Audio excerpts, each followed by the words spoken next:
नमस्कार दोस्तों, peak PCS के इस वीडियो में आप लोगों का स्वागत है। उम्मीद करते हैं सब लोग बढ़िया होंगे। तो आज की वीडियो में हम लोग जो है अगला टॉपिक बात करेंगे, हरित गृह प्रभाव एवं जलवायु परिवर्तन, है ना। तो देख लेते हैं इससे संबंधित प्रश्न। पहला प्रश्न क्या हो जाएगा कि वर्ष 1997 में विश्व पर्यावरण सम्मेलन आयोजित किया गया था। मतलब कहाँ आयोजित किया गया था? तो ये हो जाएगा क्योटो जापान। कहाँ आयोजित किया गया था? तो क्योटो जापान में आयोजित किया गया था। कौन सा सम्मेलन? विश्व पर्यावरण सम्मेलन, है ना। फिर अगला क्या है कि जलवायु परिवर्तन पर संयुक्त राष्ट्र संघ का कन्वेंशन ढांचा संबंधित है किससे? तो जीएचजी उत्सर्जन से संबंधित। कैसे? ग्रीन हाउस गैसों के उत्सर्जन में कमी करना इसका उद्देश्य था, है ना। अगला बात करें तो यूरोपीय संघ द्वारा विकासशील देशों के साथ वार्तालाप एवं सहयोग से वर्ष 2007 में कौन सी संस्था की स्थापना की गई थी? तो हो जाएगा भूमंडलीय जलवायु परिवर्तन संधि। कौन सा? भूमंडलीय जलवायु परिवर्तन संधि, है ना। मतलब ग्लोबल क्लाइमेट चेंज अलायंस या एजेंसी, जो भी अलायंस हो जाएगा, है ना। फिर अगला क्या है कि यह लक्ष्याधीन विकासशील देशों को उनकी विकास नीतियों और बजटों में जलवायु परिवर्तन के एकीकरण हेतु प्रदान करती है। तो क्या प्रदान करती है? ये एक तो तकनीक प्रदान करती है और दूसरी वित्तीय सहायता, है ना। मतलब धन मुहैया कराती है और जो नई नई टेक्नोलॉजीज विकसित होती हैं उनसे जो है मदद करती है। अगला बात करें तो भारत में जलवायु परिवर्तन से सामाजिक तनाव बढ़ रहा है। जाहिर सी बात बढ़ रहा है। क्यों बढ़ रहा है? क्योंकि मौसम की चरम दशा की बारंबारता एवं तीव्रता से खाद्य सुरक्षा पर भी गंभीर प्रभाव पड़ेंगे। बिल्कुल सही बात है और एक दूसरे की व्याख्या भी करते हैं, है ना। अगला क्या हो जाएगा कि वायुमंडल में प्राकृतिक संतुलन बनाए रखने के लिए जो है कार्बन डाइऑक्साइड की सांद्रता कितनी है, उपयुक्त है? तो ये हो जाएगा 0.03%, है ना। कितना हो जाएगा? तो 0.03% हो जाएगा। अगला बात करें जलवायु परिवर्तन के प्रमुख कारक कौन से हैं? मतलब किसके कारण जो है जलवायु परिवर्तन होता है, उसमें से कौन कौन से प्रमुख कारण हो जाएंगे? तो हो जाएगा एक तो जीवाश्मिक ईंधनों का अधिकाधिक प्रयोग, है ना, जैसे कोयले का दहन करना, है ना, और लकड़ियों को जलाना, ये सब चीज़ें। फिर तैल चालित स्वचालित की संख्या विस्फोटन, है ना। मतलब संख्या विस्फोटन का मतलब बहुत ज़्यादा मात्रा में यूज करना। और फिर इसके बाद अत्यधिक वन उन्मूलन, है ना, वनों का कटाव। ये सारी चीज़ें जलवायु परिवर्तन का जो है प्रमुख कारण है।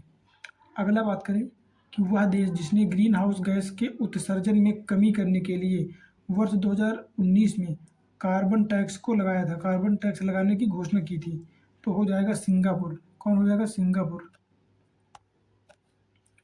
अगला क्या है कि कार्बन डाइऑक्साइड के मानवोद्भवी उत्सर्जनों के कारण आसन्न भूमंडलीय तापन के न्यूनीकरण के संदर्भ में जो है कार्बन प्रच्छादन मतलब कार्बन सिंक हेतु संभावित स्थान कौन कौन से हो सकते हैं? तो ये हो सकते हैं परित्यक्त और गैर लाभकारी कोयला संस्तर, है ना। फिर क्या और क्या हो सकता है?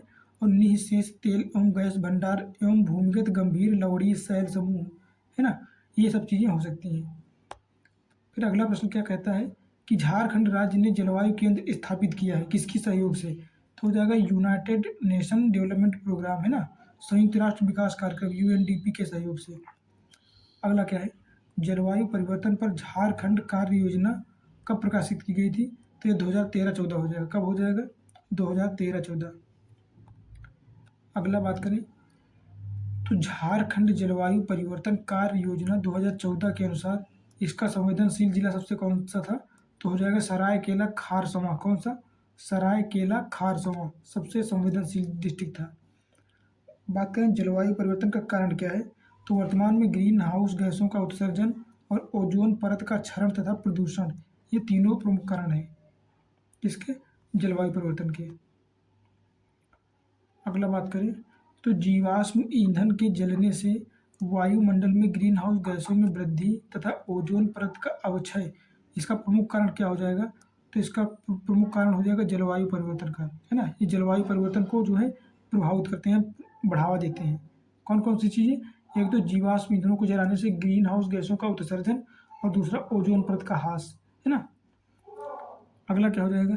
2015 में 21वां जलवायु परिवर्तन सम्मेलन कहाँ पे आयोजित किया गया था? तो पेरिस, फ्रांस के पेरिस में, है ना। अगला क्या है क्या होता है ग्रीन हाउस इफेक्ट? तो जिसमें वायुमंडलीय कार्बन डाइऑक्साइड द्वारा इंफ्रारेड या अवरक्त विकिरण शोषित कर लिए जाने से वायुमंडल का तापमान बढ़ जाता है। ये क्रिया क्या कहलाती है? ये क्रिया ग्लोबल वार्मिंग कहलाती है, ग्रीन हाउस इफेक्ट कहलाती है ना, ग्रीन हाउस इफेक्ट कहलाती है। अगला, एक प्राकृतिक प्रक्रिया जिसके द्वारा किसी ग्रह या उपग्रह के वातावरण में मौजूद कुछ गैसें उस ग्रह उपग्रह के वातावरण के टेम्परेचर को अपेक्षाकृत अधिक बनाने में मदद करती हैं। तो वह प्रक्रिया कौन सी हो जाएगी? तो ग्रीन हाउस प्रभाव, क्या हो जाएगा? ग्रीन हाउस इफेक्ट, है ना। अगला बात करें तो ग्रीन हाउस प्रभाव क्या है? तो गैसों के वायुमंडल में जमा होने से पृथ्वी के वातावरण का गर्म होना, है ना। ये सारी वही डिफिनेशंस लिखी हैं, बस थोड़ा सा परिवर्तन करके जो है बार बार पूछा गया है। बात करें ग्रीन हाउस गैसों की संकल्पना किसने दी है? तो उन्होंने दी है जोसेफ फोरियर। किसने? जोसेफ फोरियर ने। यह महत्वपूर्ण हो जाता है प्रश्न, जोसेफ फोरियर। अगला बात करें क्योटो प्रोटोकॉल संबंधित है, तो ये जलवायु परिवर्तन से संबंधित है, क्लाइमेट चेंज, है ना। फिर बात करें क्योटो प्रोटोकॉल का एक अंतर्राष्ट्रीय समझौता है जो संबद्ध है किससे? UNFCCC, है ना। इसका मतलब होता है United nation framework convention on climate change, है ना। जलवायु परिवर्तन से संबंधित है ये भी। अगला क्या हो जाएगा? कौन सा कथन सही है? तो क्योटो उपसंधि वर्ष 2005 में लागू की गई थी, बिल्कुल सही बात है। मीथेन कार्बन डाइऑक्साइड की तुलना में ग्रीन हाउस गैसों के रूप में अत्यधिक हानिकारक है। जाहिर सी बात है, मीथेन CO2 से ज़्यादा खतरनाक है, पर वर्तमान में बात करें विश्व में तो कार्बन डाइऑक्साइड जो है इसलिए ज़्यादा खतरनाक मालूम पड़ती है क्योंकि मान लो मीथेन की अगर 1% मात्रा है ना, तो वर्तमान में कार्बन डाइऑक्साइड की मान लो कम से कम कितनी 50% प्लस मात्रा हो जाएगी इसकी अपेक्षा, इसलिए ज़्यादा खतरनाक हो जाती है। पर वैसे अगर देखा जाए दोनों की एक एक यूनिट ली जाए तो इसमें मीथेन खतरनाक होगी कार्बन डाइऑक्साइड की अपेक्षा, है ना। तो ये जो टर्मिनोलॉजी है 2 से 3 बार पूछा गया है कि इसका कारण क्या है ना, तो ये चीज़ ध्यान रखना एकदम बढ़िया से। अगला क्या हो जाएगा? किसी गैस के अणुओं की दक्षता एवं उस गैस के वायुमंडलीय जीवन काल पर निर्भर करता है। गैस का विभव तापन विभव पर, किस पे? गैस का वैश्विक तापन विभव, है ना, ग्लोबल वार्मिंग पोटेंशियल। अगला क्या है कि कार्बन डाइऑक्साइड का वायुमंडलीय जीवन काल परिवर्तनीय है, जबकि सभी समयावधियों के दौरान इसका वैश्विक तापन विभव 1 पाया गया। वहीं दूसरी ओर मीथेन का 20 वर्ष के दौरान वैश्विक तापन विभव कितना पाया गया? तो 72 हो जाएगा। कितना? 72, है। फिर अगला क्या है? पर्यावरण में ग्रीन हाउस प्रभाव में वृद्धि होती है, कैसे? तो कार्बन डाइऑक्साइड के कारण, है ना, CO2 के कारण। अगला क्या हो जाएगा कि वायुमंडल में उपस्थित वह गैसें जो तापीय अवरक्त विकिरण की रेंज के अंतर्गत विकिरणों का अवशोषण एवं उत्सर्जन करती हैं, अवशोषण एवं उत्सर्जन, तो उनको ग्रीन हाउस गैसें कहते हैं। कौन सी? ग्रीन हाउस गैसें, है ना। बात करें तो ऑक्सीजन ग्रीन हाउस गैस नहीं है, ये किसी भी प्रकार का प्रदूषण या टेम्परेचर नहीं बढ़ाता है। अगला बात करें गैस समूह जो ग्रीन हाउस प्रभाव, क्या ग्रीन हाउस प्रभाव में योगदान देता है? तो CO2 और CH4 हो जाएगा। क्या? कार्बन डाइऑक्साइड और मीथेन। कौन कौन सी? कार्बन डाइऑक्साइड, दूसरी मीथेन हो जाएगी। अगला देख लेते हैं प्रश्न, क्या हो जाएगा कि प्राकृतिक रूप से पाई जाने वाली ग्रीन हाउस गैस जो सर्वाधिक ग्रीन हाउस इफेक्ट प्रदान करती है, तो ये हो जाएगी जलवाष्प। इसका प्रभाव सबसे ज़्यादा रहता है, किसका? जलवाष्प का, है ना। वैश्विक ऊष्मन के लिए कौन सी गैस उत्तरदायी नहीं है? तो आर्गन का कोई ग्लोबल वार्मिंग से संबंध नहीं है ना। अगला हो जाएगा मई 2011 में विश्व बैंक के साथ हुए उत्सर्जन ह्रास क्रय समझौते के तहत इसके बारे में जानकारी दीजिए। तो समझौता 10 वर्ष के लिए लागू रहेगा। कितने वर्ष के लिए कहा गया था इसमें? 10 वर्ष के लिए। और क्या कहा गया था कि समझौता हिमाचल प्रदेश की एक परियोजना के लिए कार्बन क्रेडिट सुनिश्चित करने के लिए है। किसका? कार्बन क्रेडिट सुनिश्चित करना। अगला हो जाएगा समझौते के अनुसार 1 टन कार्बन डाइऑक्साइड एक क्रेडिट इकाई के समतुल्य होगी, है ना। हाँ। अगला प्रश्न क्या हो जाएगा कि एक गैस जो धरती पर जीवन के लिए हानिकारक और लाभदायक दोनों है, तो ये कार्बन डाइऑक्साइड हो जाएगी, है ना। ये लाभदायक और हानिकारक दोनों है। अगला क्या हो जाएगा? आज कार्बन डाइऑक्साइड के उत्सर्जन में सर्वाधिक योगदान करने वाला देश कौन सा हो जाएगा? तो सबसे ज़्यादा उत्सर्जन करता है चाइना, है ना, चीन। अगला क्या है कि वह देश जिसे दुनिया में कार्बन निगेटिव देश कहा जाता है, तो भूटान को कहा जाता है। किसको? भूटान को। ये कार्बन उत्सर्जन बिल्कुल भी नहीं करता है। वे पदार्थ जो सार्वत्रिक तापन उत्पन्न करने में योगदान करते हैं, तो कौन कौन से हो जाएंगे? CH4 मीथेन हो जाएगा, कार्बन डाइऑक्साइड हो जाएगा और जलवाष्प हो जाएगा। कौन कौन? जलवाष्प, कार्बन डाइऑक्साइड और मीथेन हो जाएगा। तो अगला प्रश्न क्या हो जाएगा कि ग्रीन हाउस गैस कौन सी नहीं है? तो हाइड्रोजन ग्रीन हाउस गैस नहीं होगी, है ना। और नाइट्रोजन भी हरित गृह प्रभाव जो है उत्पन्न नहीं करती है, और ना ही हरित गैस है ना। अगला क्या है? वह गैस जो ग्लोबल वार्मिंग के लिए ज़्यादा जिम्मेदार है, तो हो जाएगी CO2, है ना, कार्बन डाइऑक्साइड। ये सबसे ज़्यादा जो है प्रभावित करती है। अगला क्या हो जाएगा? Carbon dioxide gas global warming के लिए सबसे ज़्यादा जिम्मेदार है। सही बात है, क्योंकि वायुमंडल में इसकी सांद्रता अन्य ग्रीन हाउस गैसों की अपेक्षा बहुत ज़्यादा है ना, सबसे ज़्यादा है। बात करें भूमंडलीय ऊष्मन ग्लोबल वार्मिंग के परिणाम क्या होंगे? तो इससे हिमनद तीव्र, मतलब जैसे ग्लेशियर हैं वो बहुत जल्दी पिघल जाएंगे, है ना। फिर कुछ टाइम के बाद जो पानी की कमी हो जाएगी। और क्या हो जाएगा? समय से पूर्व आम में बौर आने लगता है और स्वास्थ्य पर कुप्रभाव पड़ेगा, है ना। और जो द्वीपीय देश हैं, ग्लेशियर पिघलने से, पानी की मात्रा बढ़ने से वो डूबने लगेंगे, है ना। और जब सारे ग्लेशियर पिघल जाएंगे तो कुछ टाइम के बाद जो फसलों के लिए भी जल की आवश्यकता होगी, नदियाँ सूख जाएंगी, है ना। तो पानी नहीं होगा तो फसल कैसे उत्पन्न होगी? फिर खाद्य संकट उत्पन्न होगा। तो ये सारे परिणाम होंगे भूमंडलीय ऊष्मन के, है ना। अगला क्या है? वैश्विक तापन के असर को इंगित करते हैं। एक तो हिमानी का पिघलना, दूसरा क्या हो जाएगा? सागरीय तल में उत्थान, क्योंकि सागर जल में जब उत्थान होगा तो द्वीपीय देश जैसे इंडोनेशिया, बाली, सुमात्रा, है ना, और मालदीव, श्रीलंका, इनमें जो है जल का स्तर बढ़ जाएगा, तो बहुत सारे डूबने लगेंगे। अन्य क्या होगा? मौसमी दशाओं में परिवर्तन हो जाएगा, है ना। और जो और फिर जैसे गंगा, ब्रह्मपुत्र या सिंधु, इन इस प्रकार की जो सदानीरा नदियाँ हैं, इनमें जल की कमी हो जाएगी, है ना।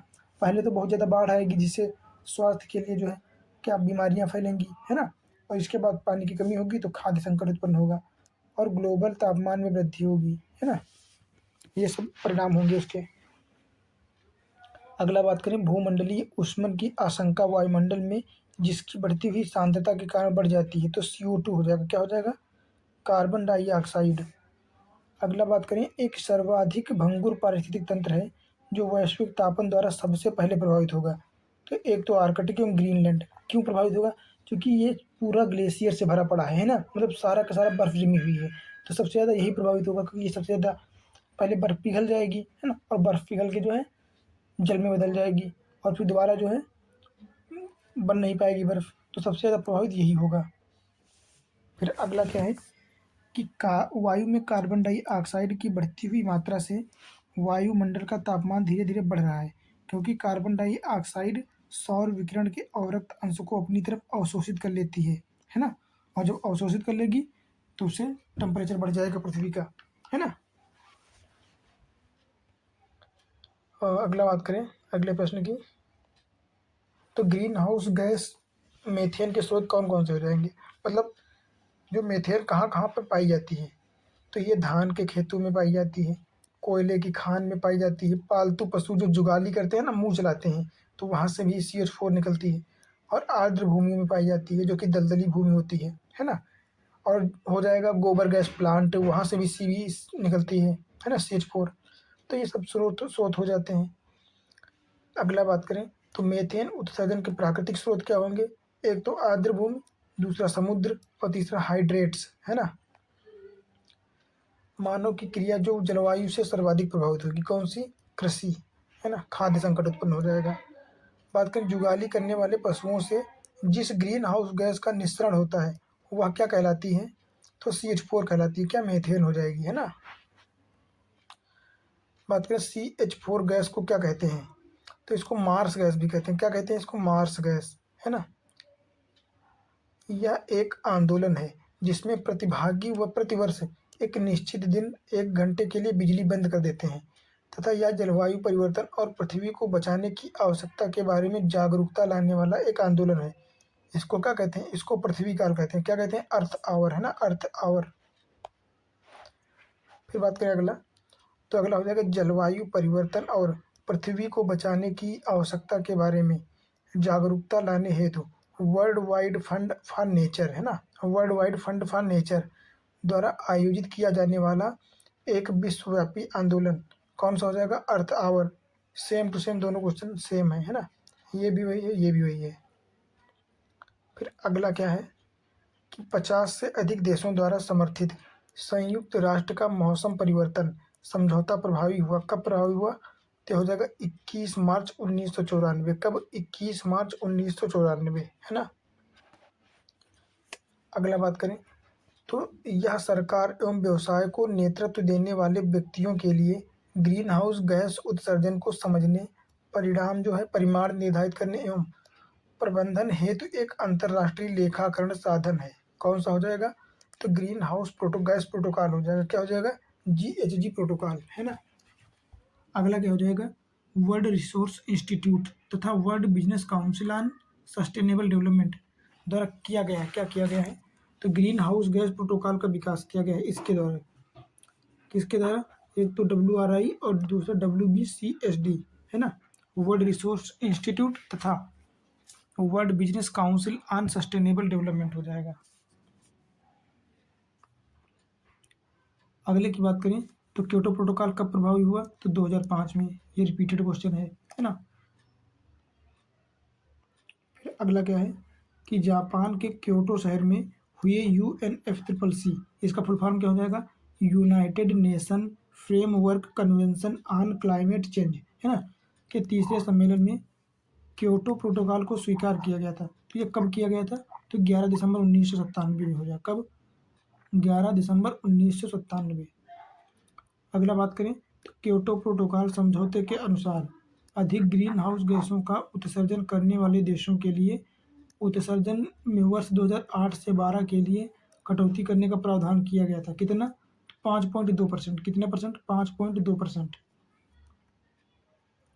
अगला बात करें 2015 में पेरिस में UNFCCC की बैठक में विकसित देशों ने वैश्विक तापन में अपनी जिम्मेदारी स्वीकार की तथा साथ ही साथ कई देशों की सहायता से 2020 तक जलवायु निधि, क्या, क्लाइमेट फंड, है ना, जमा करने की प्रतिबद्धता जताई। तो इसमें कितना? इसमें $100 अरब जमा करने की प्रतिबद्धता थी। कितना? $100 अरब, है ना। अगला बात करें तो विश्व के तापमानों पर आंकड़े इकट्ठा करने के लिए वैश्विक वायुमंडल चौकसी स्टेशन स्थापित किया गया है ना। विश्व के तापमानों पर आंकड़े इकट्ठा करने के लिए वैश्विक वायुमंडल चौकसी स्टेशन कहाँ पे स्थापित किया गया है? तो ये अल्जीरिया, ब्राज़ील और केन्या में। कहाँ पे? अल्जीरिया, ब्राज़ील और केन्या, है ना। अगला क्या हो जाएगा? CDM, है ना, CDM के लिए कौन सा कथन सत्य नहीं है? तो हो जाएगा यह विकसित देशों को विकासशील देशों की परियोजनाओं में पूंजी लगाने का निषेध करता है ना। अगला प्रश्न क्या हो जाएगा? CDM मतलब क्लीन डेवलपमेंट मैकेनिज्म, है ना। तो CDM ग्लोबल वार्मिंग की कमी के लिए हरित गृह गैस उत्सर्जन को नियंत्रित करने की प्रणाली है जो कब सामने आई थी? सामने आई थी कब? क्योटो प्रोटोकॉल के तहत। किसके? क्योटो प्रोटोकॉल के तहत। Kyoto protocol. अगला बात करें CO2 उत्सर्जन एवं भूमंडलीय तापन के संदर्भ में United nation framework convention on climate change के अंतर्गत उस बाजार संचालित युक्ति या प्रक्रिया का नाम जो विकासशील देशों को विकसित देशों से निधियां या प्रोत्साहन उपलब्ध कराती है ताकि वे अच्छी प्रौद्योगिकियां अपनाकर ग्रीन हाउस गैस उत्सर्जन को कम कर सकें। तो इसको कहते हैं स्वच्छ विकास युक्ति, है ना, CDM, क्लीन डेवलपमेंट प्रोसीजर, है ना, या मैकेनिज्म। अगला क्या हो जाएगा? कार्बन जमाओ या कार्बन क्रेडिट्स के बारे में स्वच्छ विकास युक्ति क्या है? तो क्योटो नवाचार युक्तियों में से एक है, मतलब क्योटो प्रोटोकॉल के तहत इसको जो है लॉन्च किया गया था। अगला बात करें एनेक्स फर्स्ट के विकसित देश गैर एनेक्स फर्स्ट देशों में स्वच्छ विकास युक्ति परियोजनाएं कार्यान्वित करने पर प्राप्त कर सकते हैं। क्या? कार्बन क्रेडिट, है ना, कार्बन क्रेडिट प्राप्त कर सकते हैं। अगला प्रश्न क्या हो जाएगा कि CDM के अंतर्गत कार्यान्वित होने वाली परियोजनाएं एनेक्स फर्स्ट के देशों द्वारा कार्यान्वित की जाती हैं परंतु इन परियोजनाओं को गैर एनेक्स फर्स्ट विकासशील देशों में किया जाता है। तो क्या हो जाएगा? क्रियान्वित, है ना। इनका क्या बनाते एनेक्स फर्स्ट के हैं पर क्रियान्वित जो कौन करता है तो एनेक्स सेकंड है ना, गैर एनेक्स फर्स्ट करते हैं। अगला क्या हो जाएगा, UNFCCC के क्योटो प्रोटोकॉल की धारा 12 के अंतर्गत वर्णित है, क्या वर्णित है तो CDM है ना, क्लीन डेवलपमेंट मैकेनिज्म हो जाएगा। बात करें 1 टन कार्बन डाइऑक्साइड की मात्रा को घटाने से प्रोत्साहित होती है 1 CER, क्या 1 CER है ना। अगला प्रश्न क्या हो जाएगा, तो जैव विविधता अभिसमय convention on biological diversity CBD का पूरक प्रोटोकॉल जो जैव प्रौद्योगिकी द्वारा उत्पन्न जीवित संशोधित जीवों, क्या लाइव मॉडिफाइड ऑर्गेनिज्म, इनको LMOs कहते हैं, क्या कहते हैं LMO है ना, द्वारा उत्पन्न संभावित खतरों से जैव विविधता की सुरक्षा कौन करता है तो कार्टाजेना प्रोटोकॉल, कौन कार्टाजेना प्रोटोकॉल है ना। LMO की बात करेंगे तो कार्टाजेना प्रोटोकॉल रट लेना, ये इतनी बार पूछा गया है कि बता नहीं सकता हूँ मैं, है ना, बहुत बार।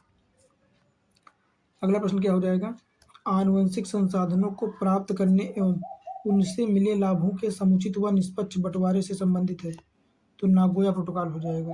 ये प्रोटोकॉल जितने सारे रट लेना आप, है ना। तो आनुवंशिक संशोधित संसाधनों को प्राप्त करने से संबंधित बात करें तो ये नागोया प्रोटोकॉल हो जाएगा। फिर यहाँ पे कुछ मिलान दिए गए हैं, तो प्रथम विश्व जलवायु सम्मेलन कब हुआ था तो 1979 1979, और प्रथम पृथ्वी शिखर सम्मेलन एजेंडा 21 में हो जाएगा। पृथ्वी शिखर सम्मेलन है ना रियो प्लस तो 1997 हो जाएगा, और एक होगा भी है ना। फिर बात करें क्योटो प्रोटोकॉल के तहत पर्यावरण में कार्बन उत्सर्जनों को कम करने के लिए लागू की गई थी तो कार्बन क्रेडिट प्रणाली लागू की गई थी, क्या कार्बन क्रेडिट प्रणाली। अगला प्रश्न क्या हो जाएगा, अंतरराष्ट्रीय बाजार में कार्बन क्रेडिट का क्रय विक्रय किया जाता है उनके वर्तमान बाजार मूल्य के अनुसार, क्या उनके कैसे उनके वर्तमान बाजार मूल्य के अनुसार, है ना। फिर बात करें कार्बन क्रेडिट का दृष्टिकोण कब शुरू किया गया तो क्योटो प्रोटोकॉल से, कब से क्योटो प्रोटोकॉल से। अगला हो जाएगा bio carbon fund initiative for sustainable forest and landscapes, है ना, इसका प्रबंधन कौन करता है तो विश्व बैंक हो जाएगा, कौन विश्व बैंक। अगला बात करें bio carbon fund initiative for sustainable forest landscapes, एक बहुपक्षीय कोष है, कैसा बहुपक्षीय कोष है। यह कोष स्थलीय क्षेत्र लैंड सेक्टर है ना से कमी करने को बढ़ावा देता है, क्या हो जाएगा ग्रीन हाउस गैस पर उत्सर्जनों में कमी करता है, किसमें ग्रीन हाउस गैस के उत्सर्जन को कम करने का प्रावधान है इसमें। अगला हो जाएगा यह सरकारों व्यवसायों नागरिक समाज और देसी जनों क्या कहते हैं इंडिजीनस पीपल्स की एक वैश्विक भागीदारी है। यह देशों की उनके वनोन्मूलन और वन निम्नीकरण उत्सर्जन कम करने, क्या कहते हैं इसको REDD प्लस है ना, तो reducing emissions from deforestation and forest degradation प्रयासों में वित्तीय एवं तकनीकी सहायता प्रदान करता है या मदद करता है, कौन तो वन कार्बन भागीदारी सुविधा, वन कार्बन भागीदारी सुविधा इसको क्या कहते हैं वो फॉरेस्ट कार्बन पार्टनरशिप फैसिलिटी, है ना। अगला बात करें तो वन कार्बन भागीदारी सुविधा विश्व बैंक का एक कार्यक्रम है जो प्रारंभ में हुआ था, कब प्रारंभ हुआ था तो जून 2008 में, कब जून 2008 हो जाएगा। अगला प्रश्न हो जाएगा वैज्ञानिक दृष्टिकोण यह है कि विश्व तापमान पूर्व औद्योगिक स्तर पर 2 डिग्री सेंटीग्रेड से अधिक नहीं बढ़ना चाहिए।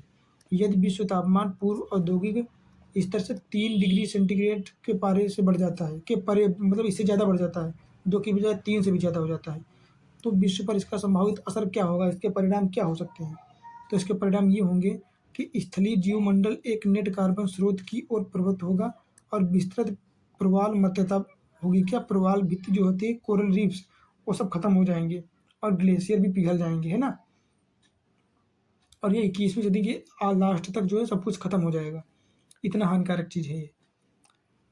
फिर बात करें IPCC, है ना, IPCC का फुल फॉर्म होता है inter governmental panel on climate change, द्वारा प्रकाशित, कौन सी प्रकाशित तो असेसिंग की vulnerability and the risk from climate change नामक रिपोर्ट के अनुसार यदि विश्व तापमान पूर्व औद्योगिक स्तर 2 डिग्री सेंटीग्रेड बढ़ जाता है तो पृथ्वी के पारिस्थितिकी तंत्र का रूपांतरण 1/6 भाग हो जाएगा, कितना 1/6 भाग हो जाएगा, तो ये थोड़ा सा जरूरी है। ये पूरा याद कर लेना आप लोग, है ना।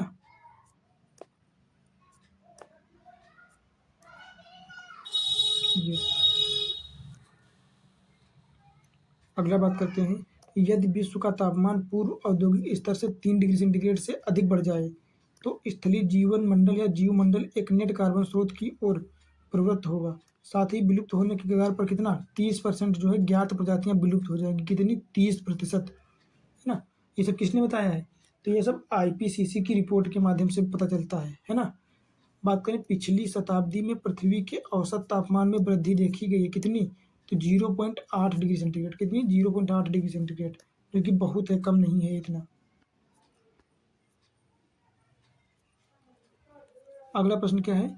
हाल के वर्षों में मानव गतिविधियों के कारण वायुमंडल में कार्बन डाइऑक्साइड की सांद्रता में बढ़ोतरी हुई है, किंतु उसमें से बहुत सी वायुमंडल के निचले भाग में नहीं रहती हैं, क्योंकि समुद्र में पादप प्लवक प्रकाश संश्लेषण कर लेते हैं। क्या कर लेते हैं?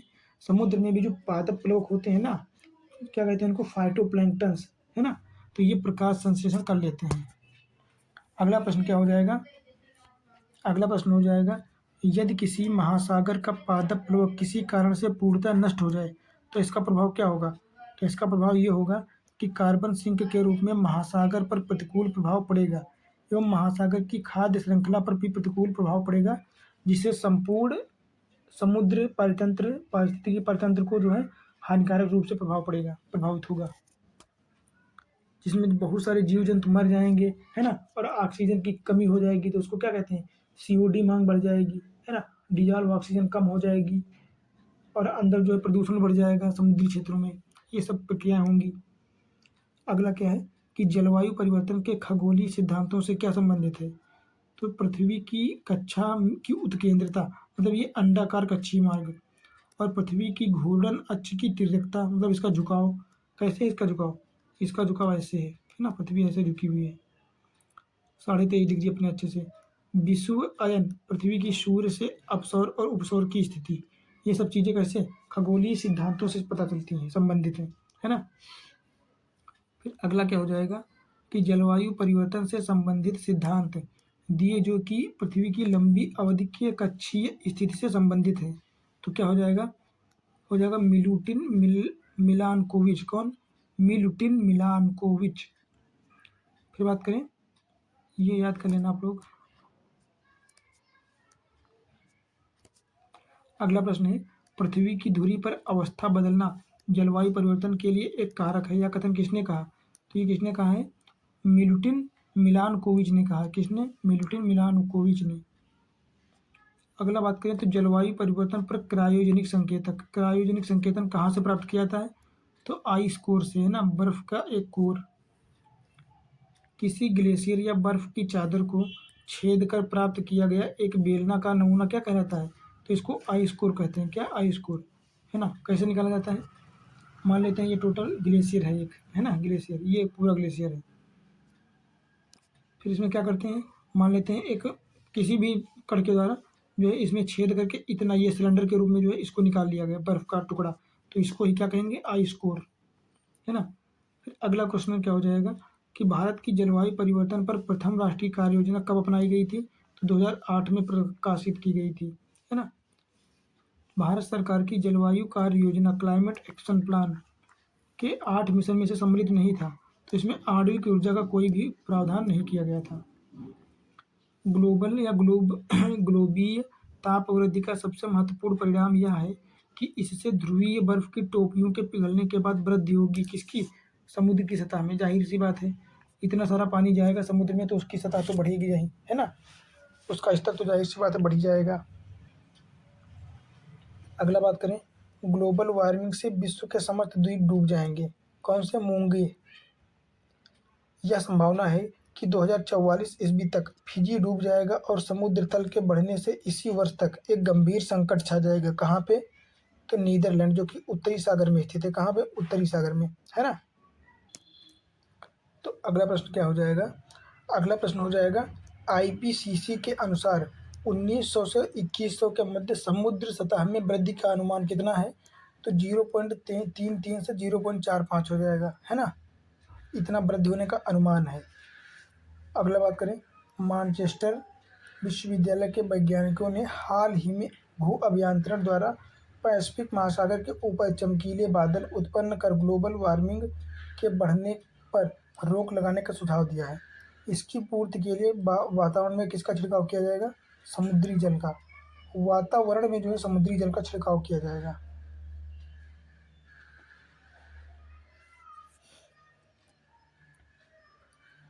अगला क्या है?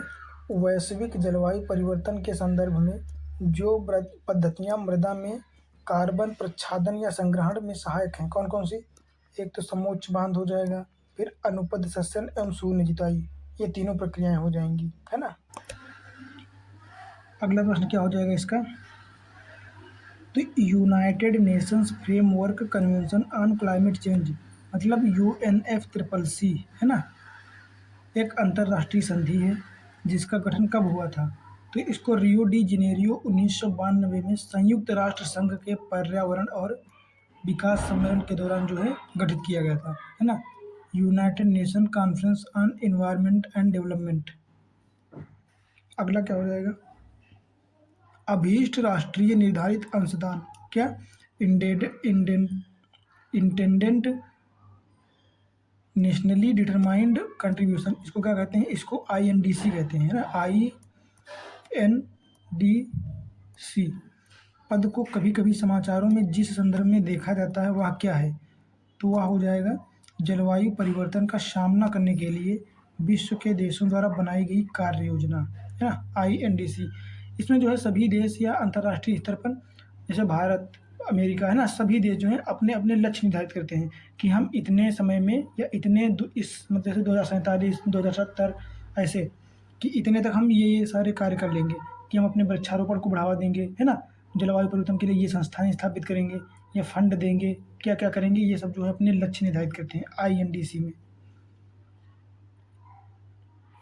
अगला क्या हो जाएगा? भारत की कार्य योजना के तहत वृक्ष लगाकर कार्बन सिंक को बढ़ावा देना, प्रदूषण उपशमन, स्वच्छ ऊर्जा विशेषकर नवीकरणीय ऊर्जा को बढ़ावा देना एवं ऊर्जा दक्षता को बढ़ाना, ये सब किसमें शामिल है? तो ये सब INDC लक्ष्यों में शामिल है। किसमें? INDC लक्ष्यों में, है ना, जिसको क्या कहते हैं? Intended nationally determined contributions.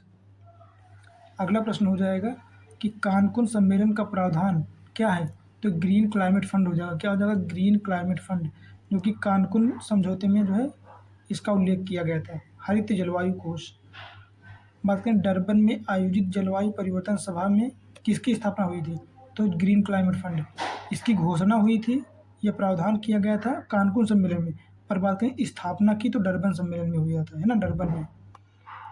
अगला हो जाएगा विकासशील देशों की को जलवायु परिवर्तन का सामना करने के लिए अनुकूलन और न्यूनीकरण सिद्धांतों या पद्धतियों में सहायता देने के आशय से कौन बनाया गया था? तो ग्रीन क्लाइमेट फंड। इसके माध्यम से गरीब लोगों या देशों को जो है जलवायु परिवर्तन सुभेद्य क्षेत्रों को जो है सहायता प्रदान की जाएगी, है ना, इसके माध्यम से।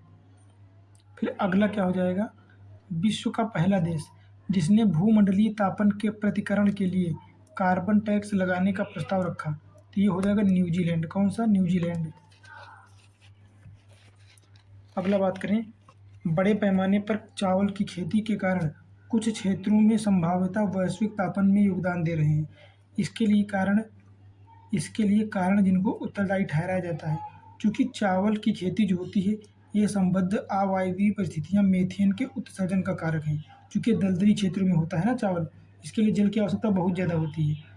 तो जब नाइट्रोजन आधारित उर्वरक प्रयुक्त किए जाते हैं तब क्रस्ट मृदा से नाइट्रस ऑक्साइड उत्सर्जन होता है, और ये दोनों जो होते हैं ग्लोबल वार्मिंग को बढ़ावा देते हैं, जो कि जलवायु परिवर्तन में मदद करते हैं, है ना। फिर अगला हो जाएगा एशिया पैसिफिक संघ के सदस्यों के संबंध में कौन सा कथन सही है? तो वे विश्व की 48% ऊर्जा उपयोग करते हैं, ठीक है। वे विश्व की 48% हरित गृह गैसों का निस्सारण के लिए उत्तरदायी हैं और वे क्योटो प्रोटोकॉल के समर्थन देना चाहते हैं, तो ये सारे सही हो जाएंगे, है ना।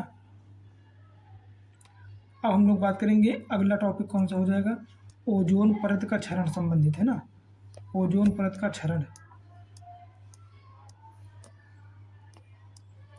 तो देख लेते हैं क्या हो जाएगा पहला प्रश्न इसका।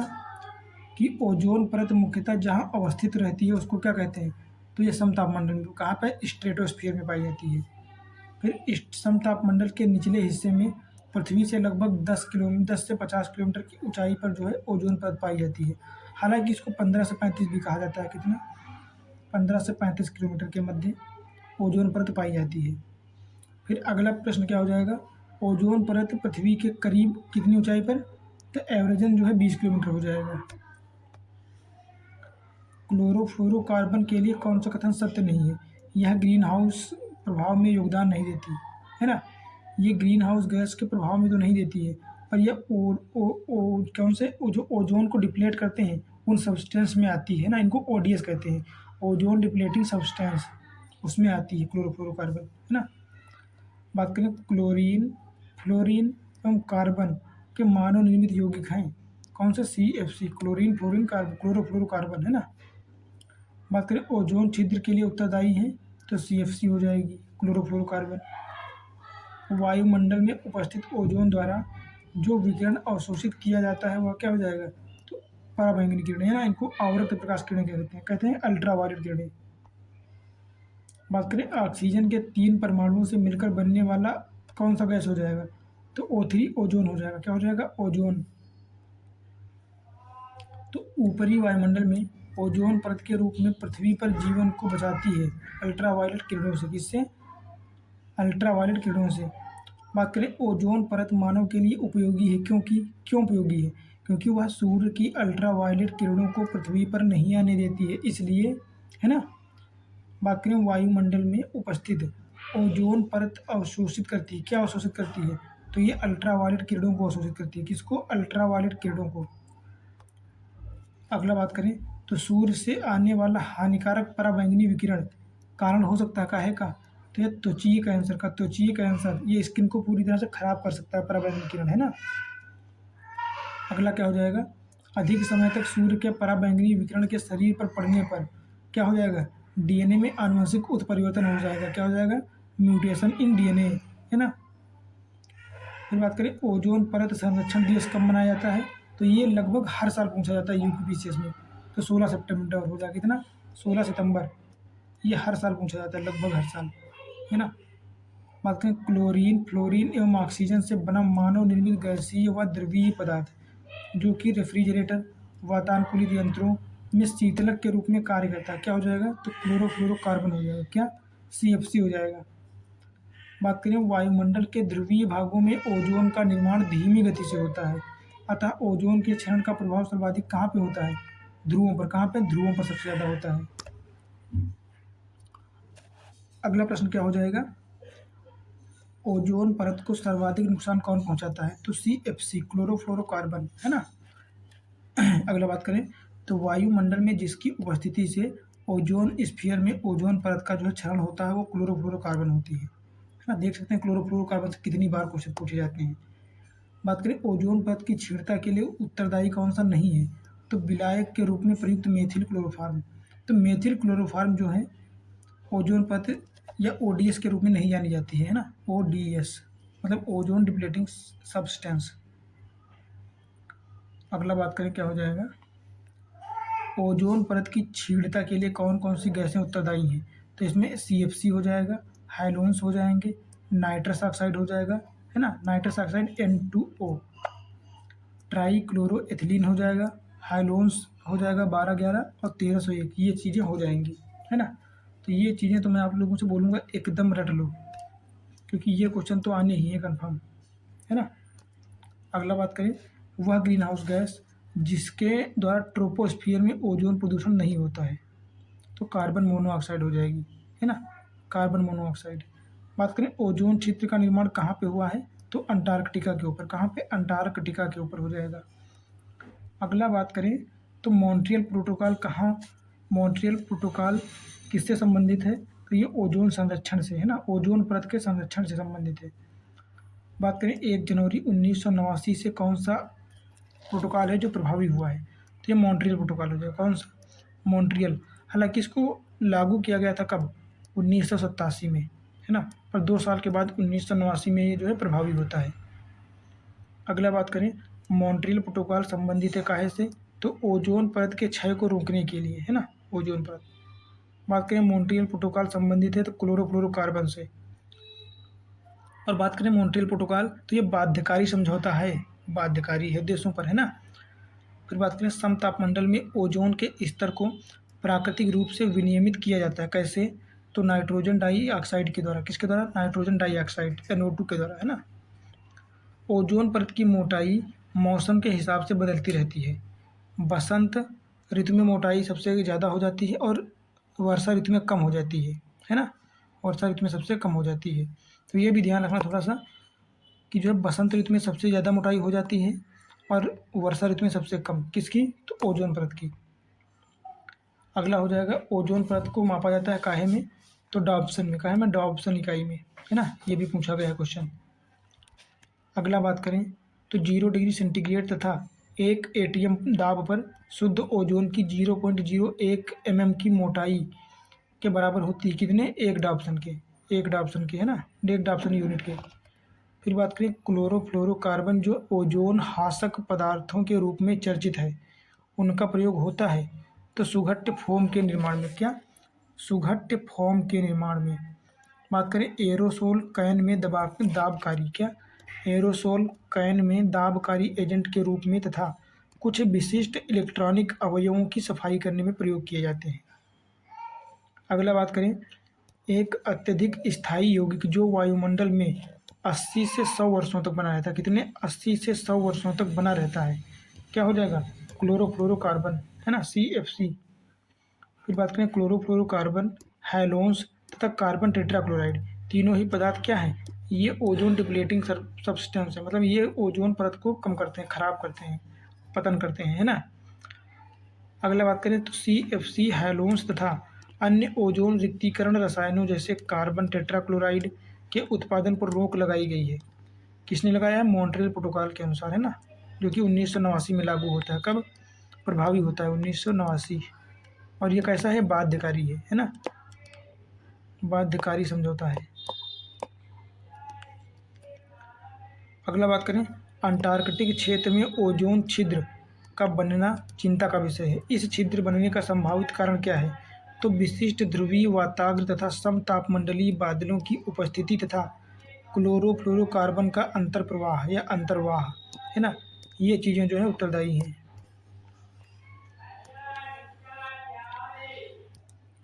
अगला प्रश्न क्या हो जाएगा कि ऐसा माध्यम जहां क्लोरीन यौगिक ओजोन परत का विनाश करने वाले क्लोरीन कणों में परिवर्तित हो जाता है। तो ध्रुवीय समतापमंडल हो जाएगा। कहाँ? ध्रुवीय क्षेत्र का समतापमंडल, है ना, चूंकि ध्रुवीय क्षेत्र में समतापमंडल की ऊंचाई भी काफ़ी कम होती है ना, भूमध्य रेखा की अपेक्षा। अगले की बात करें तो फ्रिजों में जो गैस भरी जाती है वह कौन सी हो जाएगी? तो मैक्रोन हो जाएगी। कौन सी? मैक्रोन। ये काफ़ी महत्वपूर्ण है ना। फ्रिजों में भरी जाने वाली शीतलक गैस कौन सी हो जाएगी? तो मैक्रोन हो जाएगी, मैक्रोन। और प्रशीतक के रूप में बड़े संयंत्रों में कौन सी गैस प्रयोग की जाती है? तो वहाँ पे अमोनिया हो जाएगी, है ना, NH3 हो जाएगी, अमोनिया।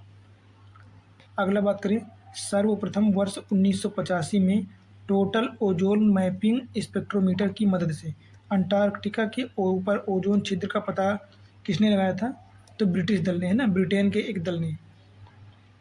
फिर अगले प्रश्न की बात करें तो तिब्बत पठार के ऊपर 2005 में ओजोन आभा मंडल, इसको क्या कहते हैं? ओजोन हालो कहते हैं, का पता किसने लगाया था? तो GW केंट मूर ने। किसने?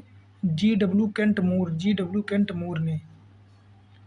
अगले प्रश्न की बात करें तो मनुष्यों में खांसी, सीने में दर्द उत्पन्न करने के साथ साथ फेफड़ों में भी क्षति कौन पहुंचा देता है?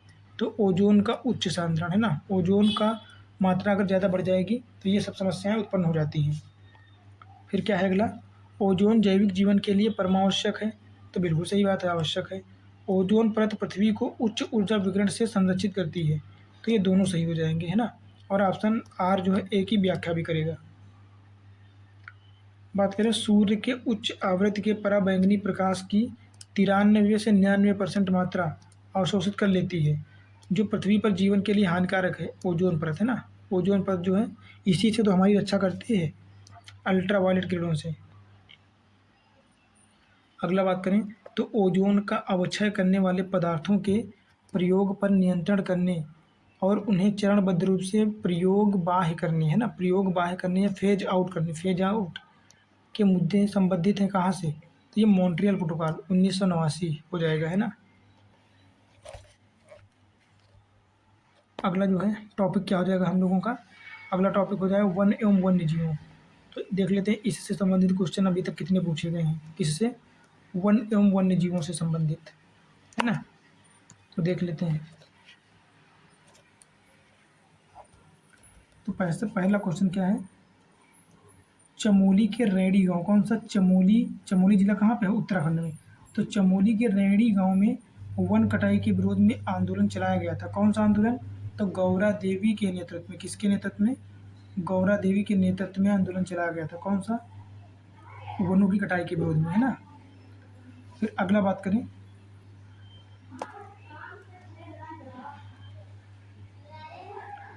तो जिस पारिस्थितिकी तंत्र में पौधों का जैविक पदार्थ अधिकतम होता है वह क्या कहलाता है? तो वो उष्णकटिबंधीय वर्षावन कहलाते हैं। क्या? उष्णकटिबंधीय वर्षावन।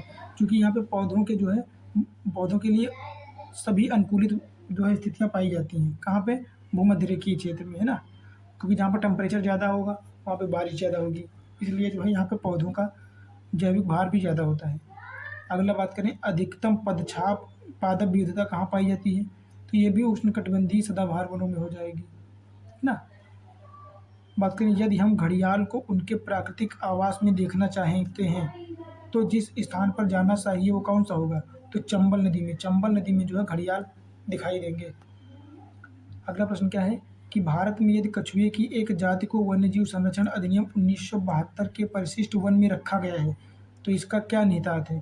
इसका मतलब यह है कि इसे उसी प्रकार का संरक्षण, उसी स्तर का संरक्षण प्राप्त होगा जैसा कि बाघ को प्राप्त है। और बाघ को कैसा प्राप्त है? सबसे ज़्यादा प्रायोरिटी, मतलब सबसे ज़्यादा प्राथमिकता अनुसूची फर्स्ट में सम्मिलित जीव जंतुओं को जो है दी जाएगी, है ना। ये हो जाएगा इसका मतलब। अगले प्रश्न की बात करें तो वन्य जीव सुरक्षा अधिनियम 1972 के अनुसार किसी व्यक्ति द्वारा विधि द्वारा किए गए कतिपय उपबंधों के अधीन होने के सिवाय जिस प्राणी का शिकार नहीं किया जा सकता है वो कौन कौन से हैं? तो घड़ियाल, भारतीय जंगली गधा और जंगली भैंस। इनका जो है किसी भी कीमत पर शिकार नहीं किया जा सकता है, और अगर शिकार किया जाएगा तो वन्य जीव संरक्षण अधिनियम 1972 मतलब 1972 के माध्यम से इनके लिए प्रावधान है। क्या? एक तो जेल का मतलब सजा का, और दूसरा ऊपर से इनको देना पड़ेगा मुआवजा पैसा, है ना। दोनों बंद है। फिर अगला प्रश्न क्या हो जाएगा कि जलवायु के प्रमुख घटक जो झारखंड राज्य वन क्षेत्र, कहाँ? झारखंड राज्य वन क्षेत्र की जलवायु को प्रभावित कर रहे हैं। तो ये जंगल की आग, क्योंकि झारखंड, उड़ीसा, मध्य प्रदेश, इन क्षेत्रों में जंगल की आग सबसे ज़्यादा लगती है। अगला क्या हो जाएगा, झारखंड राज्य में जंगलों को सुरक्षित वन के रूप में वर्गीकृत करने का उद्देश्य क्या है? कि बिना अनुमति में सभी गतिविधियों पर प्रतिबंध। मतलब यहाँ पर जो है अगर वन को सुरक्षित मान लिया गया है तो वहाँ पे सभी प्रकार की गतिविधियाँ जो है प्रतिबंधित हो जाएंगी, है ना। अगला क्या हो जाएगा, भारत का वह राज्य जहाँ सर्वप्रथम मुख्यमंत्री जन आरोग्य वन योजना, क्या? मुख्यमंत्री जन वन योजना, तो ये झारखंड हो जाएगा। अगला बात करें, सदाबहार वन कहाँ पाए जाते हैं? तो ये भारत में बात करें तो पश्चिमी घाट में पाए जाते हैं, है ना, पश्चिमी घाट। फिर बात करें, उत्तर पूर्व भारत और अंडमान निकोबार द्वीप समूह के 200 सेंटीमीटर से अधिक औसत वार्षिक वर्षा वाले क्षेत्रों में कौन से वन पाए जाते हैं? तो उष्णकटिबंधीय वर्षा वन पाए जाते हैं। कौन कौन से? उष्णकटिबंधीय वर्षा वन। अगर बात करें उत्तर पूर्व में, तो उत्तर पूर्व में एक तो असम हो जाएगा, मेघालय हो जाएगा, है ना, इन क्षेत्रों में, और अंडमान निकोबार द्वीप समूह में भी उष्णकटिबंधीय वर्षा वन पाए जाते हैं। अगला क्या हो जाएगा कि विषुवतीय वनों की अद्वितीय विशेषताएं कौन कौन सी हैं, है ना। विषुवतीय मतलब भूमध्य रेखीय क्षेत्र में, तो इनकी एक विशेषता ये हो जाएगी कि ये ऊंचे घने वृक्षों की विद्यमानता जिनके कारण जिनके क्रीड़ निरंतर वितान बनाते हैं, है ना, और बहुत सी जातियों का सह अस्तित्व होता है यहाँ पर। बात करें, अधिपादकों की असंख्य किस्मों की विद्यमानता होती है। इसका उदाहरण देख लेते हैं, अमेजन वर्षावन, है ना, अमेजन वर्षावन। अगला बात करें तो विषुवतीय वन ऐसे उष्णकटिबंधीय क्षेत्रों में मिलते हैं जहाँ पर वर्षा कितनी होती है? मिनिमम 200 सेंटीमीटर से अधिक होनी चाहिए। अगला बात करें, विश्व भर की लगभग 80% जैव विविधता कहाँ पर पाई जाती है? तो ये विषुवतीय वनों में पाई जाती है। कहाँ? भूमध्य रेखीय क्षेत्र में विषुवतीय वर्षा वनों में पाई जाती है, उष्णकटिबंधीय वर्षा वन। अगला बात करें तो भारत में उपयुक्त पारिस्थितिक संतुलन बनाए रखने के लिए वन आच्छादन हेतु न्यूनतम संस्तुति भूमि कितनी होनी चाहिए? 33%, है ना। तो भारत के कुल भौगोलिक क्षेत्रफल के 33% पर वनाच्छादन होना चाहिए पारिस्थितिक संतुलन बनाने के लिए। और वर्तमान की बात करें तो वर्तमान में 24% से कम ही है। कितना? 23 या 24% है। तो सोच सकते हैं अभी कितना हम लोगों को 9 से 10% बढ़ाना है। इसकी बात करें ये जो है वन नीति 1988 में घोषित कब 1988 में इसको बनाया गया था, घोषित किया गया था। हालांकि इसमें जो है कब 2018 और 19 में इसमें संशोधन किया गया था। तो उसके प्रावधान भी देख लेना कि क्या संशोधन किया गया था, है ना। फिर अगला प्रश्न क्या है कि राष्ट्रीय वन नीति में भारत के कुल भौगोलिक क्षेत्र के कितने प्रतिशत पर वन बनाए रखना चाहिए? तो 33%, है ना। बात करें राष्ट्रीय वन नीति 1952 के अनुसार जो वन संवर्ग नहीं होते थे उनको क्या कहते थे? उनको राष्ट्रीय उद्यान कहते हैं, है ना। मतलब ये वनों के संवर्ग में नहीं आते हैं। अगला बात करें वनों का वर्गीकरण कितना? एक तो संरक्षित वन, राष्ट्रीय वन, ग्राम या वन, ग्राम वन वन एवं भूमि वृक्ष भूमि, ये सब।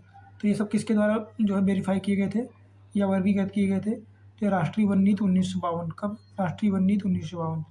और स्वतंत्र भारत की पहली वन नीति भी थी। अगला बात करें देहरादून स्थित भारतीय वन सर्वेक्षण विभाग उपग्रह चित्रण के माध्यम से वन स्थिति रिपोर्ट, है ना, the state of forest report जारी करता है प्रत्येक 2 वर्ष में। कितने? प्रत्येक 2 वर्ष में। अगला बात करें भारत में निर्वनीकरण का प्रभाव नहीं है, नगरीकरण, इससे कोई संबंध नहीं है इसका, है ना। अगला बात करें जो एक बार उपयोग होने के बाद पुनः उपयोग में लाए जा सकते हैं उनको क्या कहते हैं? उनको नवीकरणीय संसाधन कहते हैं, है ना, नवीकरणीय। बात करें वनों से पर्यावरण की गुणवत्ता बढ़ती है क्योंकि वन पर्यावरण से कार्बन डाइऑक्साइड को अवशोषण कर मुक्त करते हैं, ऑक्सीजन को प्रदान करते हैं और कार्बन डाइऑक्साइड के लिए कार्बन सिंक के रूप में कार्य करते हैं। क्या? Carbon sink. अब बात करते हैं विकास के चरण के आधार पर प्राकृतिक संसाधनों को निम्न समूहों में विभाजित किया जा सकता है। कौन कौन से? एक तो संभाव्य संसाधन, वास्तविक संसाधन, आरक्षित संसाधन एवं स्टॉक संसाधन। कौन कौन से हो जाएंगे? तो ये चारों हो जाएंगे। अगला बात करें तो जो एक क्षेत्र में स्थित है तब भविष्य में भी प्रयोग में लाए जा सकते हैं उनको क्या कहते हैं? उनको संभाव्य संसाधन कहते हैं। क्या? संभाव्य। बात करें जिनका सर्वेक्षण किया गया है तथा उनकी मात्रा एवं गुणवत्ता का पता लगाया गया है और जिनका वर्तमान समय में प्रयोग किया जा रहा है तो उनको वास्तविक संसाधन कहते हैं। क्या? वास्तविक संसाधन। फिर बात करें राष्ट्रीय सुदूर संवेदन अभिकरण NRSA प्रणाली से चित्रित वह भूमि क्षेत्र जो वास्तव में वनाच्छादित होता है उसको क्या कहते हैं? इसको कहते हैं वनावरण, है ना, वन आवरण। फिर अगला बात करें तो मैंग्रोव वनस्पतियों का विकास अधिकांशतः कहाँ पे होता है? तो तटीय क्षेत्रों में होता है ना। भारत में मैंग्रोव ज्वारीय वन मुख्यतः कहाँ पर पाई जाती हैं? तो पश्चिम बंगाल के सुंदरवन, गंगा ब्रह्मपुत्र डेल्टा, है ना, गंगा डेल्टा में सबसे ज़्यादा पाए जाते हैं। कहाँ पे? विश्व में सर्वाधिक मात्रा में कहाँ पे पाए जाते हैं? तो सुंदरवन डेल्टा हो जाएगा। ये डेल्टा प्रदेशों तथा समुद्र के ज्वार वाले भागों में होते हैं तथा इन्हें मैंग्रोव वनस्पति के नाम से भी जाना जाता है। ज्वारीय वन कहलाते हैं ये, ज्वारीय वन। अगला बात करें तो मैंग्रोव वनस्पति का सर्वाधिक क्षेत्र सुंदरवन डेल्टा में पाया जाता है ना। यहाँ के वनों के विशेष रूप से उल्लेखनीय है, इनको सुंदरी वृक्ष कहते हैं। क्या? सुंदरी वृक्ष। एक संरक्षित कच्छ वनस्पति का क्षेत्र कहाँ पे है? तो गोवा में, है ना। कच्छ वनस्पति का एक संरक्षित क्षेत्र गोवा में है। कहाँ पे? गोवा में। तो अगले प्रश्न की बात करें तो हो जाएगा भारत में मैंग्रोव वन, सदापर्णी वन और पर्णपाती वन इनका संयोजन कहाँ पे मिलता है? तो अंडमान निकोबार द्वीप समूह, है ना। तो अंडमान निकोबार में जो है यहाँ पे वर्षा वन भी पाए जाते हैं, मैंग्रोव भी पाए जाते हैं और पर्णपाती भी पाए जाते हैं। सभी प्रकार के वनों का संयोजन जो है अंडमान निकोबार द्वीप समूह में मिलता है देखने को। अगला बात करें तो नागालैंड के पर्वत क्रमशः बंजर होते जा रहे हैं। कहाँ के? नागालैंड के। तो इसका प्रमुख कारण क्या है? चूँकि नॉर्थ ईस्ट में जो है झूम कृषि की जाती है ना, झूम कृषि। और झूम कृषि में क्या किया जाता है कि सबसे पहले किसी निर्जन स्थान को जो है आग लगा दी जाती है, ठीक है, और फिर जला दिया जाता है। और जला देने के बाद वहाँ पे जो है जब साफ़ हो जाता है तो खेती करते हैं, और फिर जब उसकी उर्वरता ख़त्म हो जाती है पूरी तरह से, फिर उसको छोड़ के आगे बढ़ जाते हैं और आगे खेती को जलाते हैं, और फिर इसी प्रकार का साइकिल चलता रहता है ना। तो इस प्रकार जो है वहाँ की भूमि बंजर होती जा रही है टोटल। फिर अगला प्रश्न क्या कहता है कि वह राज्य जिसके द्वारा अपना वन अपना धन, है ना, अपना वन अपना धन, ये योजना किस राज्य सरकार की है? तो ये हो जाएगी हिमाचल प्रदेश की। किसकी? हिमाचल प्रदेश सरकार की। अगला बात करें, भारत में वन्य जीव संरक्षण अधिनियम कब लागू किया गया था? तो वन्य जीव संरक्षण अधिनियम 1972 में, कब? 1972 में लागू किया गया था, है ना। फिर क्या है कि वन्य जीवों की तस्करी, अवैध शिकार से रक्षा एवं संरक्षण के लिए भारत सरकार द्वारा पारित किया गया कौन सा अधिनियम होगा? तो ये होगा वन्य जीव संरक्षण अधिनियम 1972, है ना। फिर क्या है कि भारत में वन संरक्षण अधिनियम कब पारित किया गया था? तो ये 1980 में हो जाएगा। कब हो जाएगा? 1980। फिर बात करते हैं भारत में वन संरक्षण अधिनियम कब पारित किया गया था? तो ये भी 1980 हो जाएगा। और लागू करने की बात करें तो डेट हो जाएगी 25 अक्टूबर 1980। कब? तो 25 अक्टूबर 1980 हो जाएगी। फिर बात करें भारतीय वन्य जीव संस्थान कहाँ पे स्थित है? तो उत्तराखंड के देहरादून में स्थित है। कहाँ पे? देहरादून, उत्तराखंड। बात करें वन अनुसंधान संस्थान, तो ये भी देहरादून उत्तराखंड में स्थित है ना। तो भारतीय वन्य जीव संस्थान और वन अनुसंधान संस्थान ये दोनों उत्तराखंड के देहरादून में स्थित हैं। कहाँ पे? देहरादून। फिर अगला बात करें तो वन अनुसंधान संस्थान की स्थापना उत्तराखंड के देहरादून में जो है कब की गई थी? तो ये की गई थी 1906 में। कब की गई थी? 1906, है ना। अगला क्या हो जाएगा? पर्यावरण से संबंधित है कौन कौन सी चीज़ें? तो विज्ञान और पर्यावरण केंद्र, फिर भारतीय वनस्पति सर्वेक्षण संस्थान और भारतीय वन्य जीव संस्थान, ये सब जो हैं पर्यावरण से संबंधित संस्थाएं हैं, है ना, जो पर्यावरण संरक्षण पर काम कर रही हैं लगातार। अगला क्या है कि विज्ञान और प्रौद्योगिकी विभाग के अधीन राष्ट्रीय सर्वेक्षण और मानचित्रण के लिए भारत सरकार का एक प्राचीनतम विभाग है। कौन सा विभाग हो जाएगा? तो हो जाएगा भारतीय सर्वेक्षण विभाग, है ना, GSI, है ना। अगला बात करें तो JRB अल्फ्रेड, कौन?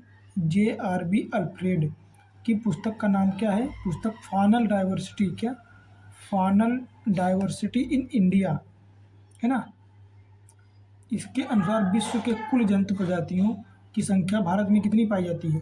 तो 7.28%। कितनी? 7.28%, है ना। तो सोच सकते हैं कितनी बड़ी बात है ये। एक तो इसमें देखो 3 से 4 क्वेश्चन आप लोगों में बन जाएंगे। एक तो JRB अल्फ्रेड की पुस्तक का क्या नाम है? तो हो जाएगा फाइनल डाइवर्सिटी ऑफ इंडिया, है ना। क्या हो जाएगा? फाइनल डाइवर्सिटी ऑफ इंडिया, ठीक है।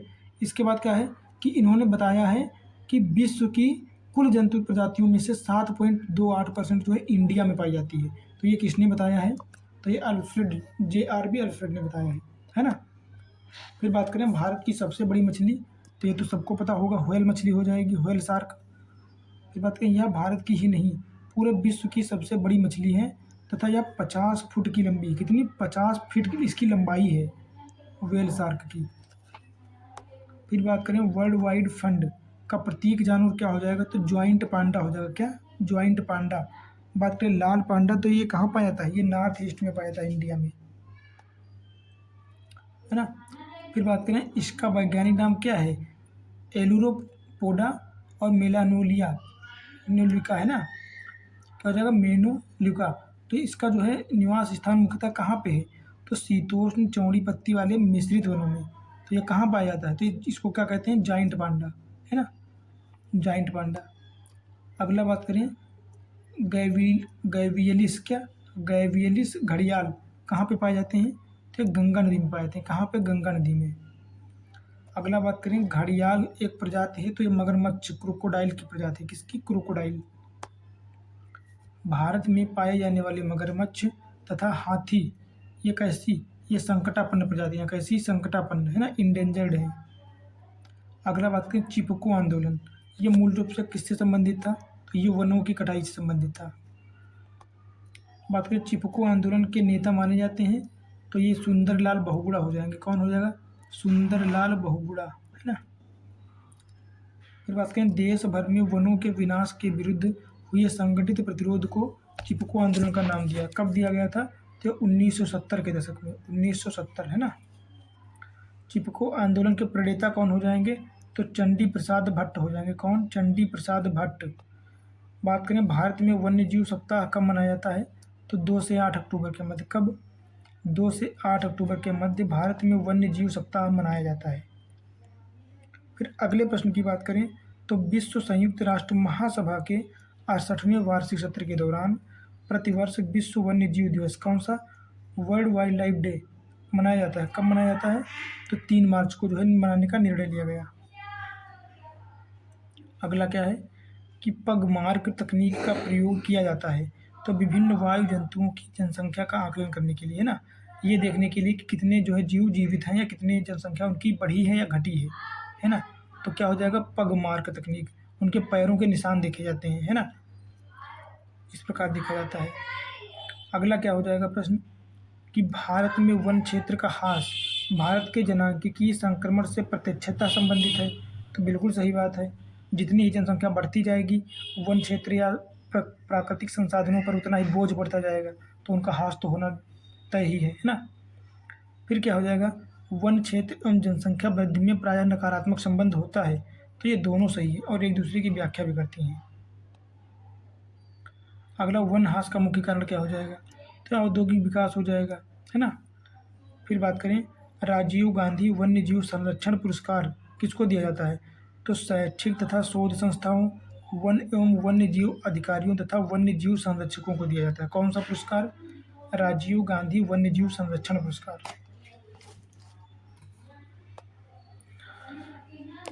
अगला बात करें तो national bureau of plant genetic resources कहाँ पे स्थित है? तो न्यू दिल्ली हो जाएगा। क्या? न्यू दिल्ली। बात करें पेड़ पौधों एवं जंतुओं की सर्वाधिक विविधता कहाँ पर पाई जाती है? तो उष्णकटिबंधीय आर्द्र वनों में। कहाँ पे? उष्णकटिबंधीय आर्द्र वनों में। भारत में एक वन प्रारूप जिसमें सागौन या टीक एक वृक्षीय स्पेसीज पाई जाती है, तो उष्णकटिबंधीय आर्द्र पर्णपाती हो जाएगा। कौन सा क्षेत्र? उष्णकटिबंधीय आर्द्र पर्णपाती वन, है ना। फिर अगला बात करें तो उष्णकटिबंधीय आर्द्र पर्णपाती वन ऐसे क्षेत्रों में पाए जाते हैं जहां वर्षा होती है कैसी? 100 सेंटीमीटर से 200 सेंटीमीटर के मध्य। कितनी? 100 से 200 सेंटीमीटर के मध्य। अगला बात करें बांस, शीशम, चंदन इत्यादि अन्य व्यावसायिक रूप से महत्वपूर्ण वृक्ष हैं, कहाँ पर पाए जाते हैं? तो ये उष्णकटिबंधीय आर्द्र पर्णपाती वनों में पाए जाते हैं।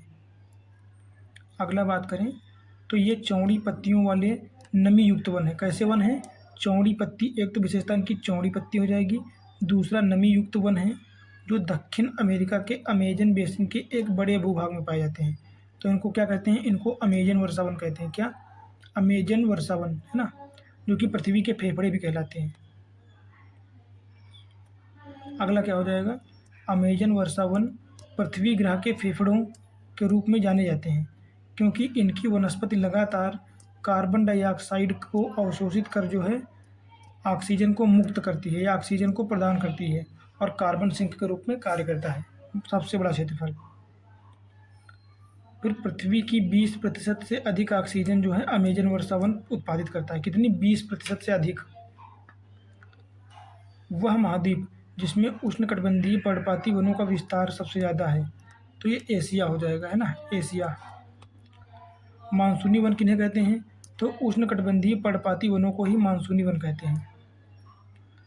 फिर बात करें समाचारों में कभी कभी दिखाई देने वाले रेड सैंडर्स। कौन? रेड सैंडर्स दक्षिण भारत के एक भाग में पाई जाने वाली वृक्ष की प्रजाति। कौन सी वृक्ष की प्रजाति हो जाएगी? अगला बात करें इसका वैज्ञानिक नाम टेरोकार्पस सेंटेलिनस है। क्या हो जाएगा? टेरोकार्पस सेंटेलिनस। यह पेड़ आंध्र प्रदेश के पालकोंडा एवं शेषाचलम पर्वत श्रेणियों में मुख्यतः पाया जाता है। बात करें इसकी लकड़ी तो सफ़ेद होती है और जो कालांतर में लाल रंग के चिपचिपे रस के साथ स्राव के कारण लाल हो जाती है। इसको लाल क्या कहते हैं, इसको चंदन कहते हैं। क्या कहते हैं इसको? लाल चंदन या रेड सैंडर्स, इसको रक्त चंदन भी कहते हैं, है ना। सांप सबसे ज़्यादा इसके आसपास पाए जाते हैं क्योंकि ये बहुत ठंडा होता है ना। फिर बात करें आयुर्वेद व सिद्धा दवाइयों को बनाने में, पूजा सामग्री में एवं पारंपरिक खिलौनों को बनाने में किसका प्रयोग किया जाता है? तो लाल चंदन का प्रयोग किया जाता है, रेड सैंडर्स। फिर बात करें राष्ट्रीय वन नीति के मुख्य उद्देश्य क्या हैं? तो एक तो सामाजिक वानिकी को प्रोत्साहित करना, देश की कुल भूमि का 1/3% पर वन आच्छादित करना, कितना? 33% पर, है ना।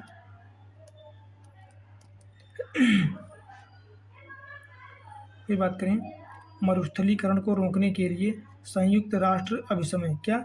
United Nation convention on combat desertification क्या है? तो इसका उद्देश्य नव प्रवर्तनकारी राष्ट्रीय कार्यक्रमों एवं समर्थक अंतर्राष्ट्रीय भागीदारियों के माध्यम से क्या करना है? प्रभावकारी कार्रवाई को प्रोत्साहित करना है। और क्या करना है? यह मरुस्थलीकरण को रोकने में स्थानीय लोगों की भागीदारी को प्रोत्साहित करने हेतु ऊर्ध्वगामी उपागम, बॉटम अप अप्रोच, कैसी? बॉटम अप अप्रोच के लिए प्रतिबद्ध है ना। फिर बात करें तो United Nation Convention to Combat Desertification की स्थापना 1994 में हुई थी। कब? 1994 में। बात करें यह अकेला कानून बाध्यकारी समझौता है जो संयुक्त रूप से पेश करता है कौन सा? पर्यावरण एवं विकास तथा टिकाऊ भूमि प्रबंधन को, ये है ना, UNCBD कौन सा? फिर बात करें भारत में जो नगर वृक्षारोपण में विशिष्टता रखते हैं कौन से हो जाएंगे? उनको वालपराई कहते हैं, क्या? वालपराई। और वालपराई नगर कहाँ पे स्थित है? तो कोयम्बटूर जिला, तमिलनाडु का कोयम्बटूर जिला। फिर बात करें भारत, चाइना, इंडोनेशिया तथा जापान में से जिसके भौगोलिक क्षेत्र का उच्चतम प्रतिशत वन आच्छादित है, तो वो हो जाएगा जापान का। कहाँ? जापान। फिर बात करें कुल भौगोलिक क्षेत्रफल के 70% भाग, कितने? 70% भाग पर वन बनाए रखने का संवैधानिक प्रावधान कहाँ पे है? तो भूटान में हो जाएगा। कहाँ पे? भूटान में, है ना।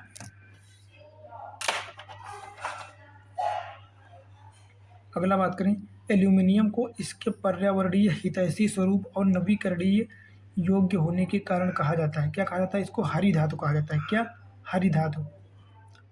बात करें पूर्वी दक्कन पठार में मुख्यतया पाए जाते हैं, क्या? शुष्क सदाबहार पाए जाते हैं। क्या पाए जाते हैं? शुष्क सदाबहार। वाणिज्यिक दृष्टि से लाभप्रद वृक्षों की एक पादप कृषि की अनुपम प्राकृतिक छटा को नष्ट कर रही है।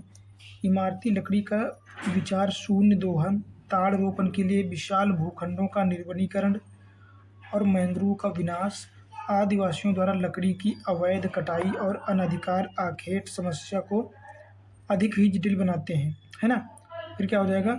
ऑल ओवर कोटरिकाएँ फ्रेश वाटर पॉकेट्स त्वरित गति से सूख रही हैं और क्योंकि निर्वनीकरण और मैंग्रोव का विनाश हो रहा है, यह किसके संबंध में है?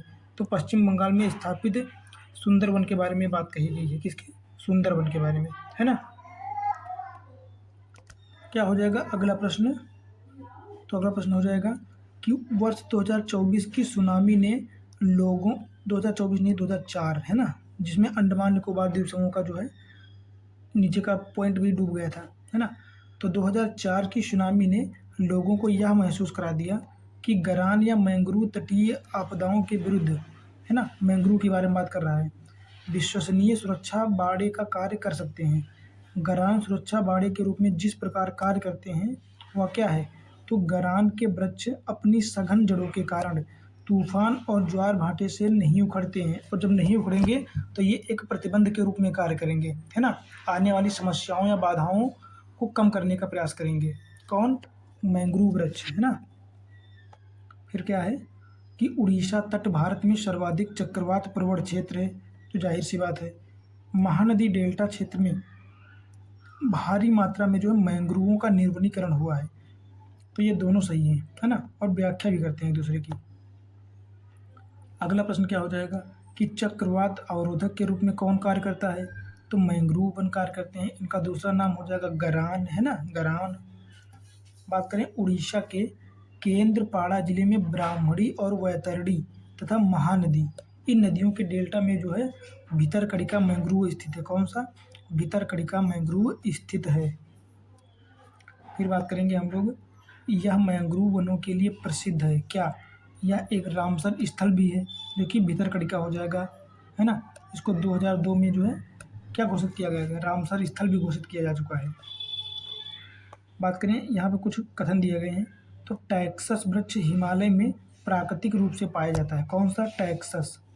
और टैक्सस वृक्ष की रेड डाटा बुक में सूचीबद्ध है ना। टैक्सस वृक्ष जो है IUCN की रेड लिस्ट में भी शामिल है। बात करें टैक्सस वृक्ष की, तो ये टैक्साल नामक औषधि प्राप्त की जाती है इससे, है ना। टैक्सस वृक्ष से टैक्सॉल नामक औषधि प्राप्त की जाती है, जो पार्किंसन रोग के लिए प्रभावी होती है। कौन सा रोग? पार्किंसन, है ना, पार्किंसन। फिर बात करते हैं विश्व वन्य जीवन कोष की स्थापना कब की गई थी? तो 1961 हो जाएगा। बात करें जुलाई 2000 में उड़ीसा के नंदन वन अभयारण्य, कौन सा? उड़ीसा का नंदन वन अभयारण्य में 13 शेरों की मृत्यु का कारण क्या हुआ था? तो ट्राइपनोसोमियासिस। क्या? ट्राइपनोसोमियासिस रोग, है ना। इसके कारण जो है 13 शेरों की मृत्यु हुई थी। तो भारत का सबसे बड़ा जीवनशाला कोलकाता में स्थित है। कहाँ पे? भारत का सबसे बड़ा जीवनशाला, तो ये हो जाएगा कोलकाता, पश्चिम बंगाल में स्थित है। फिर अगला बात करें, यूकेलिप्टस को क्या कहा जाता है? तो इसको कहा जाता है पारिस्थितिकी आतंकवादी, या पारिस्थितिकी का मित्र नहीं शत्रु कहा जाता है, दुश्मन, है ना। क्योंकि ये जल को जो है अपने चारों तरफ से जल को आकर्षित करके ख़त्म कर देता है ना, ग्राउंड लेवल को नीचे पहुंचा देता है। अगला क्या है? ये उष्णकटिबंधीय जलवायु क्षेत्रों में पाए जाते हैं। ये मुख्यतः मध्य एवं दक्षिण अमेरिका के सदाबहार या वर्षा वनों में पाए जाते हैं। क्या कहते हैं इनको? स्पाइडर वानर, है ना। स्पाइडर वानर जंतु जो हैं ये यहाँ पे पाए जाते हैं। फिर बात करें भारतीय प्राणी जात जो संकटापन्न है, एक तो घड़ियाल हो जाएगा, फिर चर्मपीठ कूर्मिया लेदरबैक टर्टल, कौन सा? लेदरबैक टर्टल, और अनूप मृग हो जाएगा, है ना। अनूप मतलब दलदल में रहने वाला मृग। अब बात करते हैं भारत में प्राकृतिक रूप से पाए जाते हैं, एक तो कौन कौन सी चीज़ें हो जाएंगी? तारा कछुआ, मॉनिटर छिपकली और वामन सुअर। ये तीनों जो है भारत में मूल रूप से पाए जाते हैं, मूल या प्राकृतिक रूप से। अगला बात करें भारत में पाई जाने वाली नस्ल खराई ऊँट, इसका एक विशेषता क्या है कि यह समुद्र जल में 3 किलोमीटर तक तैरने में सक्षम है, और यह मैंग्रोव की चराई पर जीता है। कहाँ? मैंग्रोव के तराई पर जीता है, चराई पर, है ना। मैंग्रोव को खाता है ये। बात करें इस क्वेश्चन की, तो ये UPSC में पूछा गया था, है ना, UPSC में। अगला बात करें, ये ऊँट कच्छ गुजरात में पाए जाते हैं, खराई ऊँट हो जाएंगे। कौन सा ऊँट? खराई ऊँट। फिर बात करें, इन ऊँटों को संकटग्रस्त प्रजाति घोषित किया गया है, खराई, इनको इंडेंजर्ड, है ना, इंडेंजर्ड हो जाएंगे खराई ऊँट।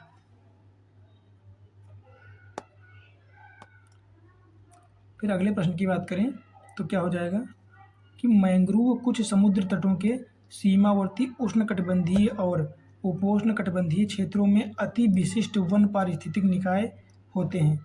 तो जाहिर सी बात है, होते ही हैं। फिर बात करें, वे तट रेखा को स्थिर रखते हैं, ठीक है, और समुद्र द्वार सीमोल्लंघन के विरुद्ध प्राचीर का भी काम करते हैं। प्राचीर मतलब दीवार का कार्य करते हैं। तो ये दोनों सही हैं और एक दूसरे की क्या करते हैं? व्याख्या करते हैं। अगला प्रश्न क्या है कि ये वन जैव विविधता के संरक्षक होने के साथ साथ समुद्र और तट के मध्य महत्वपूर्ण कड़ी के रूप में कार्य करते हैं, है ना। ये एक संक्रमण क्षेत्र में पाए जाते हैं, ट्रांजिशन जोन, और तट को समुद्र की ओर से आने वाली तीव्र लहरों से जो है विनाश होने वाली चीज़ों को बचाते हैं। तो क्या? मैंग्रोव हो जाएंगे, मैंग्रोव्स। फिर बात करें, अमृता देवी स्मृति पुरस्कार किसको दिया जाता है? तो वन एवं वन्य जीवों की सुरक्षा करने वाले व्यक्तियों को दिया जाता है। अगला प्रश्न क्या हो जाएगा? विश्व बाघ शिखर सम्मेलन 2010 कहाँ पे आयोजित किया गया था? तो पीटर्सबर्ग में। कहाँ पे? पीटर्सबर्ग, है ना। अगला हो जाएगा, विश्व का प्रथम बाघ शिखर सम्मेलन टाइगर समिट सेंट पीटर्सबर्ग में रसिया में आयोजित किया गया था। कब आयोजित किया गया था? तो 21 से 24 नवंबर 2010। कब? 21 से 24 नवंबर 2010 में। बाकी नेपाल और भारत में वन्य जीवन संरक्षण प्रयासों के रूप में ऑपरेशन सेव है ना, कौन सा, सेव नामक एक नया संगठन प्रारंभ किया गया है। सेव का उद्देश्य क्या है, टाइगर का संरक्षण करना है ना, टाइगर चीतों का संरक्षण। यहाँ भी यूपीएससी का क्वेश्चन पूछा गया था, यहाँ से भी है ना, सेव ऑपरेशन सेव से। अगला बात करें तो टाइगर के खाल का प्रयोग आसन लगाने एवं सौंदर्यीकरण के लिए किया जाता है। कहाँ पे, एक तो तिब्बती बौद्धों द्वारा इसका प्रयोग किया जाता है, कहाँ पे, तिब्बत में बौद्ध समुदाय के लोगों द्वारा। और बात करें यदि आप हिमालय से होकर यात्रा करते हैं तो आपको वहाँ जिन पादपों को प्राकृतिक रूप से उगते हुए दिखने की संभावना है, कौन कौन से, एक तो बांज और बुरुंश, कौन कौन से, बांज और बुरुंश जो है ये आपको देखते मिलेंगे, दिखते मिल सकते हैं, है ना। अगला क्या हो जाएगा, चीड़ इन वनों का मुख्य वृक्ष है, परंतु अधिक आर्द्रता वाले भागों में बांज या ओक जैसे चौड़ी पत्ती वाले वृक्ष भी दिखाई दे जाते हैं। कौन से, उपोष्णकटिबंधीय वनों में, कहाँ पे, उपोष्णकटिबंधीय वनों में। फिर अगला प्रश्न क्या हो जाएगा, प्रत्येक वर्ष कतिपय विशिष्ट समुदाय जनजाति पारिस्थितिक रूप से महत्वपूर्ण मास भर चलने वाले अभियान या त्योहार के दौरान फलदार वृक्षों की पौध का रोपण करते हैं। वे समुदाय क्या कहलाते हैं, गोंड या कोरकू, कौन सी जनजाति, गोंड या कोरकू। फिर से बात करें तो ये कहाँ पूछा गया है, यूपीपीसीएस ना, यूपीपीसीएस में भी पूछा गया है और यूपीएससी में भी पूछा गया है। ये क्वेश्चन इतने इंपॉर्टेंट हैं मैं बता नहीं सकता हूँ, बस आप लोग रट लेना है ना, क्या रट लेना बस, क्योंकि बहुत इंपॉर्टेंट क्वेश्चन है ये। बात करें भारत में एक विशेष क्षेत्र में स्थानीय लोग जीवित वृक्षों की जड़ों का अनुवर्धन कर इन्हें जलधारा के आर पार सुदृढ़ पुलों में रूपांतरित कर देते हैं। जैसे जैसे समय गुजरता है ये पुल और अधिक मजबूत हो जाते हैं और ये अनेकित जो है अनोखे है ना, अद्वितीय जीवित जड़ पुल होते हैं। तो ये कहाँ पाए जाते हैं, मेघालय में। कहाँ पे, मेघालय में। ये भी यूपीएससी का क्वेश्चन है, कहाँ का, यूपीएससी का। अगर किसी पेड़ को काटे बिना उससे पुल बना दिया जाए तो उस पुल को क्या कहते हैं, जीवित पुल या प्राकृतिक पुल कहते हैं। क्या कहते हैं, जीवित पुल या प्राकृतिक पुल।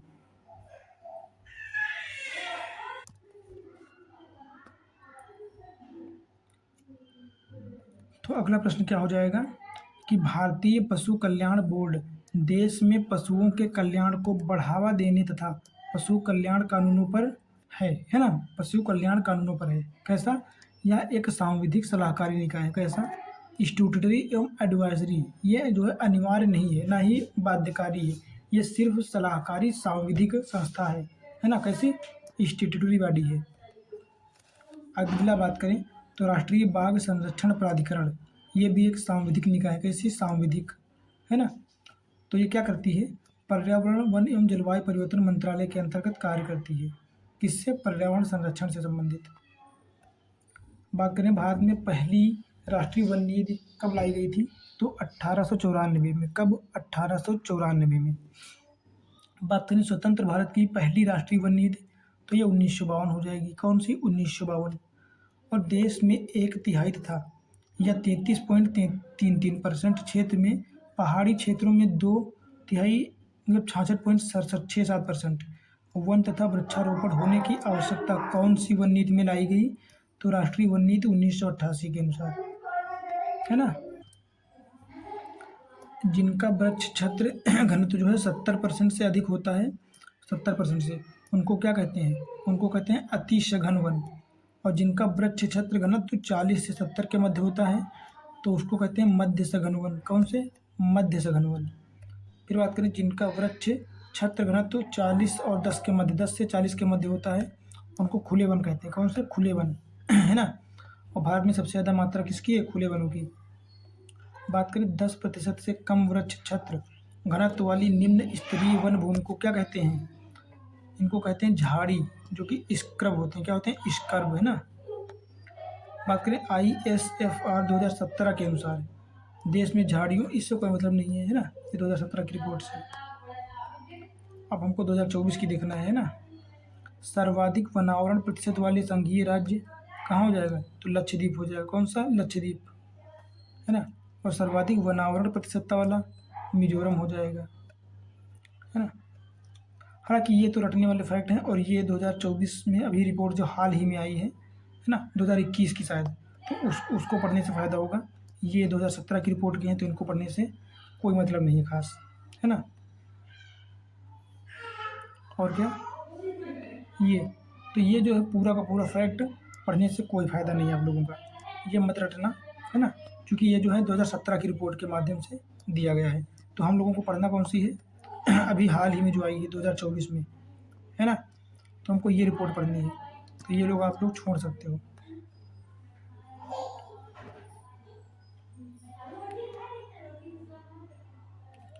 तो अब हम लोग बात करेंगे अगले टॉपिक की, है ना। अगला टॉपिक क्या हो जाएगा, अभयारण्य जैवमंडल रिजर्व। क्या हो जाएगा अगला टॉपिक, अभयारण्य तथा जैवमंडल आरक्षित क्षेत्र या जैवमंडल रिजर्व, है ना। तो देख लेते हैं इनको जल्दी से।